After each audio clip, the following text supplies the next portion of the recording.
This is PIX on Politics Daily with Dan Mannarino.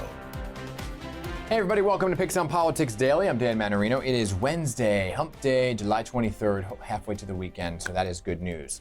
Big announcement this morning. So we've been so laser focused on the race for New York City mayor, right? But there has been this other race.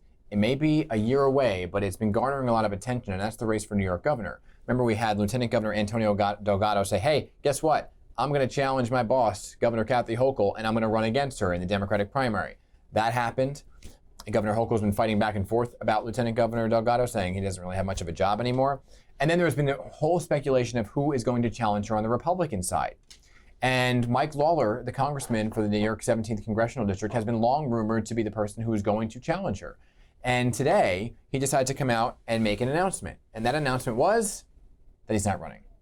He said that he would rather stay as a member of Congress and fight for New Yorkers in that capacity, keep the majority. Because remember, he's in a district that he may have won as a Republican, but historically goes Democrat in the Republican and presidential elections. So Kamala Harris won that district while he won as a Republican. So he's saying, I'm not running, it's not my time. There has been some speculation in the political world that he got pressure from the president not to run, and that was because somebody else, Congresswoman Elise Stefanik, is heavily rumored to be the person who's going to run. And so that would have been a challenge against one another in Congress, two members of Congress going against one another in the state of New York. And so the rumor is that Stefanik is going to announce, which she came out with a statement this morning saying Mike is a great congressman, and I will have an announcement after November on what her plans are. However, she's already been raising some money about it and kind of dropping little morsels of information that it sounds like she's going to challenge. The other person in that race that may jump in the race is Nassau County Executive Bruce Blakeman, who's currently running for re-election, but has shown interest in wanting to run for governor. So that's kind of what's going on. We're going to be talking to Mike Lawler in the days ahead about his decision further, and if he will one day run for governor, or if he's eyeing another seat, maybe a Senate seat, right? Challenge either Gillibrand or Schumer. To be continued on that front. But more locally, what's happening right now, just this week, the Charter Review Commission came out with their proposals that they're going to have on the ballot in November. This is important for you to know if you are in the 5 boroughs, because not only are you voting on your next mayor, but you're voting on kind of how things are controlled, how decisions are made and where things get built, how you may vote in the future, and when, if you're going to move elections to a year that is presidential, having local elections the same year as a presidential election. It's all on the ballot in November. We're going to talk to Grace Rauh. She's the executive director of Citizens Union about this. It's important information right after a break.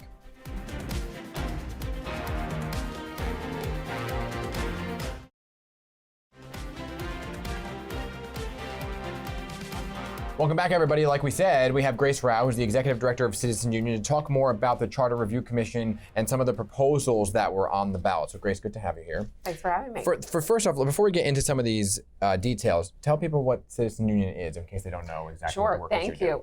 So we are New York City's oldest good government group. We have been around for 127 years, fighting for reforms to strengthen our democracy, make our government more accountable and transparent. And election reforms, like the one that's going to be on the ballot in November, are really at the core of what we do. We want to make sure as many New Yorkers as possible are participating in the selection of their leaders, are participating in our democracy.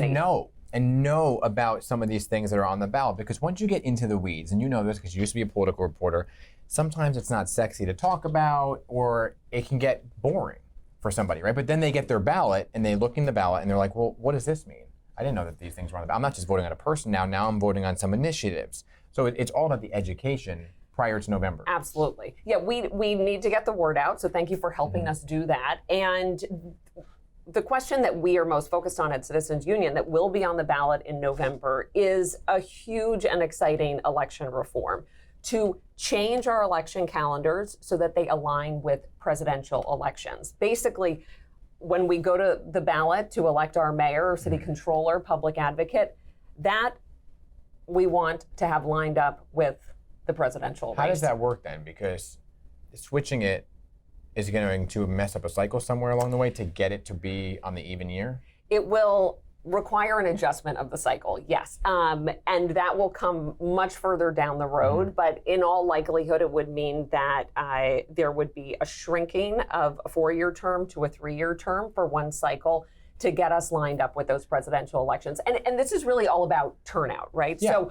we have seen, I mean, if you look at the charts, our turnout in mayoral elections has been declining precipitously for years. It is moving in the wrong direction.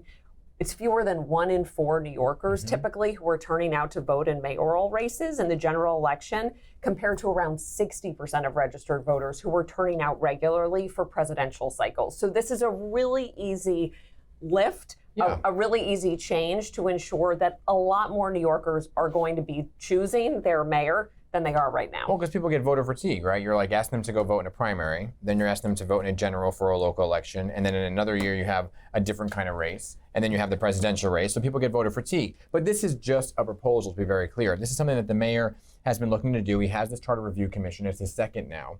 And a lot of his proposals in the last cycle passed. 4 of them or 5 of them did. And this time around, he has a bunch of proposals that are around city council and housing, but the one you're talking about in specific is looking to move to even year elections on the ballot, but has to be approved. It has to be approved, and then... Meaning a voter has to say, okay, this is what I want. Yes, so it has to be approved, and we know that other cities and states that have done this, it has passed overwhelmingly. This is a very popular proposal. It is widely supported by civic organizations across the city, by elected officials, by editorial boards. So we want to make sure we are educating New Yorkers about this, but also we want to make it clear that this is an idea that has really been embraced broadly across New York as a common sense change. And I should note, it will also save the city money. It's projected to save about $20 million a year in election costs, which is significant. But obviously, we're looking at this to simply boost voter turnout so that we can ensure that more New Yorkers turn out and that our elections are more representative of the city. In these mayoral races, these off-year elections, the voters who are most likely to turn out are disproportionately older and white. And so when we... I don't know if that's true this go around. If you talk to Andrew Cuomo, he's going to say, well, no. Typically, I will say. Yes, so this primary election and the Democratic primary that we just saw, really exciting engagement, a record level of turnout, a lot of young voters in particular, and we saw important election reforms like early voting have a big impact, where twice as many New Yorkers voted early in this primary compared to 4 years ago. Yeah, I mean, it's important when you look at the totality of what the New York City population is versus who actually votes in a primary, which is why when you talk to somebody like Andrew Cuomo, he says, well, it wasn't a real reflection of the voter demographic that's out there because only 1 in 4 Democrats actually came out to vote in a primary versus what he hopes to happen in the general election. Now, I know you're not going to get in the weeds about that, but what you're saying is if this were the same year of a presidential election, right? Obviously, there's a primary for those as well. So that everything will be kind of encapsulated into one primary and then one general. Exactly. And we just know that far, far more registered voters turn out in those presidential years, right? And so that means that we might have 60% of registered voters who are weighing in on these local races versus about 25%. So that's significant. It just means that more people's voices are heard. They feel like they weighed in choosing their leaders. All of that is really important as we look at ways to strengthen our democracy. What's mind-boggling to me just along the way is that folks, how do you get them to understand that a local election matters, right? Because everyone thinks, okay, I have to go vote for the presidential election. But a lot of what affects your everyday happens at the local level. Right. I mean, I don't need to tell you. We get it. We live this. I'm a former political reporter who's covered many local elections in New York City. We live and breathe this. In an ideal world, all New Yorkers would be as engaged as we are. They would be learning about the candidates, the issues, and turning out to vote. That's just not what is happening, right? Like we can see, and it's not just sort of a one-off bad year. I mean, we have seen these steady declines over the last several mayoral races. And we need to do something about it because it just feeds a disaffected and disengaged public, right? Yeah. And what we're seeing this year, when you look at the Mamdani effect, he was able to register a number of young people is that just an off year? Is that trend going to continue where more people are going to be engaged like they were this year, or is it a Mamdani effect? It's kind of like to be continued.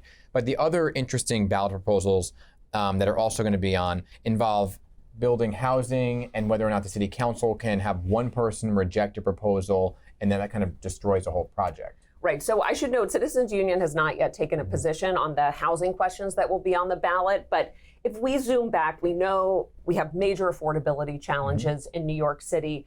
Housing costs are way too high, and we don't have enough housing. So this charter commission was actually put together to figure out how can we make it easier to build the housing that we need in New York. And so that's at the heart of these questions. On the city council front, I think the commission was essentially trying to figure out, how do we keep a single council member from being able to single-handedly stop a project in their district? And even though there's no law that says this is what they're able to do, this has been the common practice. It's called member deference, where members of the city council effectively defer to the local elected official.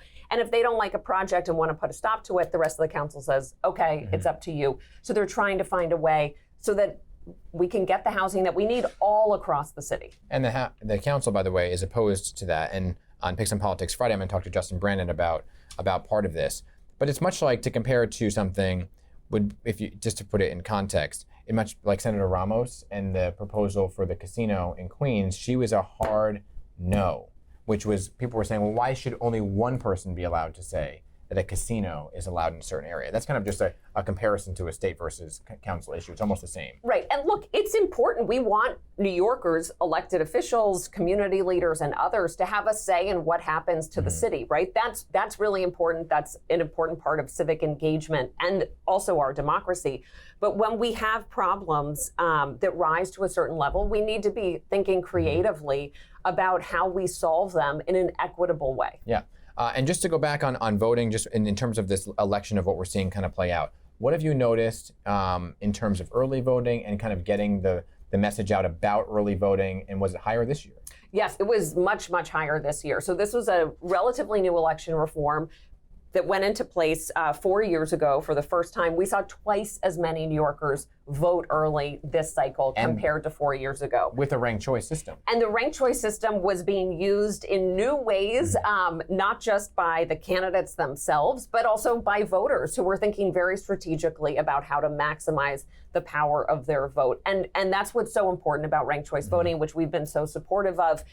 It ensures that New Yorkers have a more thorough say in who is chosen to lead the city. Well, it's also, I think the candidates themselves are still learning the process. They were all looking at this cross-endorsement saying, well, how does it work? And many times along the way, I was saying to Adrienne Adams, are you going to cross-endorse? And she's like, well, I have to look at it. And then Catherine Garcia came out at a podcast with the city and said, I was so new. I didn't know about cross-endorsements and what it meant and ranked choice and what it looked at, and maybe I would have won if I cross-endorsed. I mean, we saw them sort of 4 years ago when we had ranked choice voting for the first time, right? Andrew Yang, Catherine Garcia, sort of using it, but in a very limited way, right? With that cross-endorsement at the very, very end. This time around, we saw a whole campaign of folks, the Dream campaign, saying, don't rank Andrew Cuomo effectively or Eric Adams when it was thought that he was going to be on the ballot. We saw, Zohran Mamdani and Brad Lander with an earlier cross endorsement, and not just in name only with an announcement or a press release, but really campaigning together. It created a sense of camaraderie, really, among the candidates that we historically have not seen, right? Usually it's every man or woman for themselves. They are fighting it out. But under ranked choice voting, you not only need to be trying to appeal to the segment of voters that you think are in your corner, but you're also trying to appeal to everybody else's voters so that you can get ranked lower down on their ballots. All very interesting. I love the work you do at Citizens Union. By the way, just a fun fact, Grace and I used to work together. Yes. Many, many moons ago. It's great to have you here, Grace. Thank you. Thanks for having me. And that'll do it for Pop Daily, everybody. We'll see you back here tomorrow.